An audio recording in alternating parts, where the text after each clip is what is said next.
കൊച്ചിയിൽ എംഡിഎംഎയുമായി പിടിയിൽപ്പെട്ട social media influencer Rincy മുംതാസുമായുള്ള ബന്ധപ്പെട്ട കൂടുതൽ വിവരങ്ങൾ പുറത്ത്.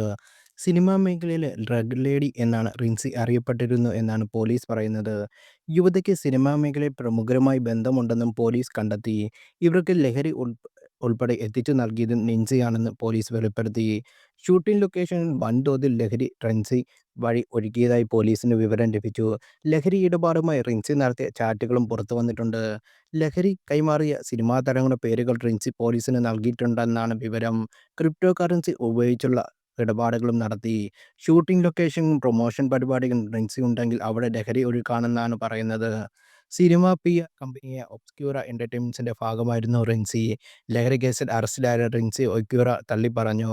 യൂട്യൂബിലും ഇൻസ്റ്റാഗ്രാമിലും താരമായ കോഴിക്കോട് ഫറൂഖ് സ്വദേശിനി റിൻസി മുംതാസ് മലയാള സിനിമയിലെ യുവതാരങ്ങൾക്കിടെ സുപരിചിതയാണ്. അടുത്ത കാലത്തിറങ്ങിയ ചില ചിത്രങ്ങളുടെയും പ്രൊമോഷൻ മറ്റ് പ്രചാരണ പരിപാടിയും ഏറ്റെടുത്ത് നടത്തിയിരുന്നു.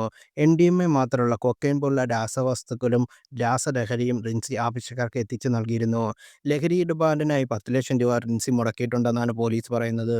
റിൻസിക്കൊപ്പം പിടിയിലായ യാസർ അറഫാത്ത് ലഹരി എത്തിച്ചു നൽകിയെന്നും വേണ്ടവർക്ക് കൈമാറുന്നതും